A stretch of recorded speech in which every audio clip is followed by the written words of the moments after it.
देखो मीरा, माँ का पूरा ख्याल रखना है, उनसे अब काम नहीं होता है। क्यों, क्या हो गया है? तुम्हारी माँ तो हट्टी कट्टी दिख रही है, पूरी शादी में घोड़ी की तरह नाची है, अब क्यों काम नहीं होता उनसे? वो माँ प्रेग्नेंट है ना, बच्चा होने वाला है, मैं कभी भी भाई बन जाऊंगा इस साल के अंत तक। क्या बोल रहे हो? वो सर पर हाथ रखकर बैठ जाती है। यार पहले क्यों नहीं बताया? कैसा मजाक है ये? झूठ बोल रहे हो ना? हाँ, झूठ बोल रहे हो ना? तभी ससुर की आवाज आती है। बहू, पानी गरम कर दे, तेरी सास को दवाई देनी है। समय पर दवाई ना दी तो परेशानी हो जाएगी। और हाँ, जरा काजू पीस कर दूध में मिलाकर ले आना, तेरी सास खुद से तो अपनी संभाल करेगी नहीं। हे भगवान, ये मैं क्या सुन रही हूँ? ये ससुर जी को क्या हो गया है? मैं क्या सोच कर आई थी? हाय रे, मैं तो किसी को मुंह भी नहीं दिखा पाऊंगी। अब ये रोना धोना बाद में करना, पहले गर्म पानी कर दो, माँ को दवाई देनी होगी। और हाँ, रात को माँ के पैरों में तेल लगा देना। बहू को गुस्सा आ जाता है, वो बड़बड़ करती किचन में जाती है जहाँ उसका ससुर खड़ा होता है। एक बड़ी जिम्मेदारी है हम सबके सर ऊपर, इस उम्र में माँ बनना खतरे से खाली नहीं होता। हाँ पता है, तो क्यों बन गई माँ? अरे खतरे से कम नहीं है तो क्या जरूरत थी लल्ला पैदा करने की? कैसी बात कर रही हो बहू? क्या तुम खुश नहीं कि घर में एक नया मेहमान आएगा, छोटे छोटे पैरों से पूरे घर में घूमेगा? पिताजी, ये हाथ जोड़े आपके, आप यहाँ से जाओ, ये शायरी बाद में बताना, अभी मैं पानी गरम करके थर्मस में दे देती हूँ। सारा दिन पिलाते रहो गरम पानी। और हाँ, ये बच्चे की बात बार बार मुझसे कोई नहीं करेगा।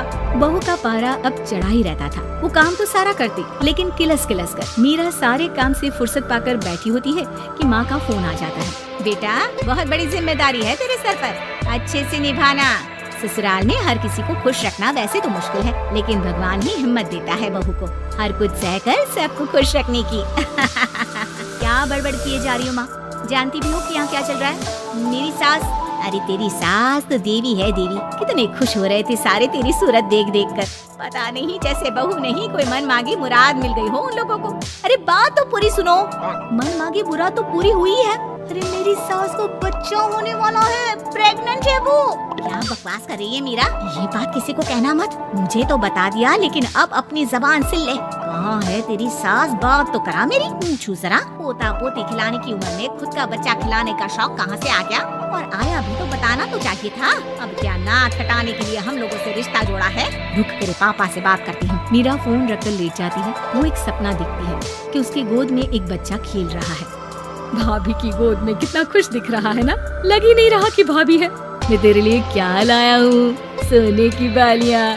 तेरी शादी में तो मैं बुढ़ा हो जाऊंगा ना। अरे कैसी बात कर रहा है बेटा, इसकी जिम्मेदारी तो तू ही लेगा। हम लोगों का तो कोई भरोसा नहीं, कब ऊपर वाला उठा ले। बहू को सास को देख देख कर गुस्सा आ रहा था। तभी वहाँ पड़ोसन आ जाती है। अरे बहू, तुझसे तो पूछने से भी डर लगता है कि कब खुशखबरी सुना रही है। अब तो अपनी 1 महीने की ननद की ही जिम्मेदारी संभाल ले, बहुत है। अपने जेवर भी रख देना और पैसे भी जमा करना शुरू कर दे। वो बात आगे बढ़ाती, उससे पहले ही बहू जोर से चिल्लाकर उठ जाती है। नहीं नहीं नहीं नहीं, मैं अपने जेवर किसी को नहीं दूंगी। अरे कौन ले रहा है तुम्हारे जेवर? तुम औरतें भी ना सपने में भी जेवर ही संभालती रहती हो। मैंने जो सपना देखा है ना, सुनोगे तो होश उड़ जाएंगे। अच्छा, तुम अपना सपना बाद में बताना, पहले मेरा सुनो। कल मैंने इतना अच्छा सपना देखा कि अगर वो पूरा हो जाता है ना तो मैं तुम्हारे लिए रानी हार बनवा दूंगा। बहू अब सारे गम भूलकर पति का सपना सुनने में लग जाती है। अरे क्या सपना था बताइए ना, बोलिए भी तो, क्या सपना है? मैं पूरा कर दूंगी अगर बात रानी हार की है तो। बोलिए बोलिए। मैंने रात को सपना देखा कि माँ को बेटी हुई है और मुझे बहन। सच्ची, इस घर में बेटी हो जाए तो मैं तो झूम ही उठूं। मीरा का मुंह बन जाता है, वो चुप हो जाती है और सपने की बात याद करती है कि बेटी हुई तो उसे ही अपने गहने उसे देने होंगे।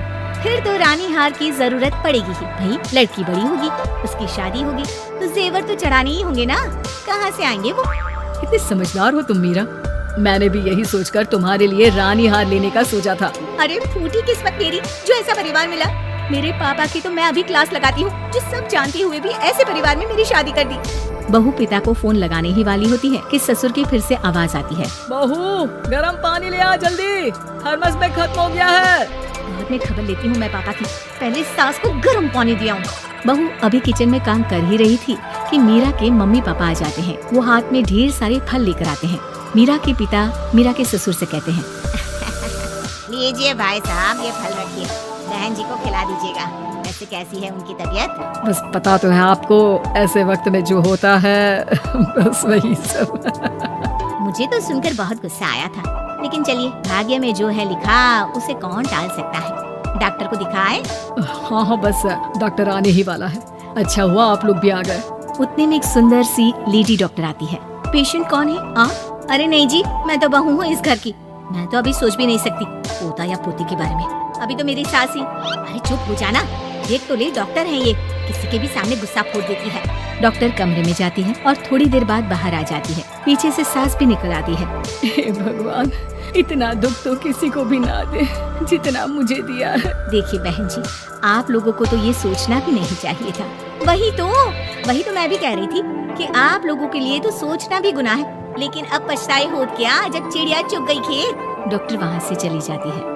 मैं माँ नहीं बन सकती, मैं प्रेग्नेंट भी नहीं हूँ। ये कैसे? तुम तो बोल रही थी कि अरे वो गैस का दर्द था और पेट भी गैस से फूल रहा था। डॉक्टर ने चूर्ण दे दिया है, गर्म पानी से फाँकना है। हाँ? मैं भी लाती हूँ गर्म पानी।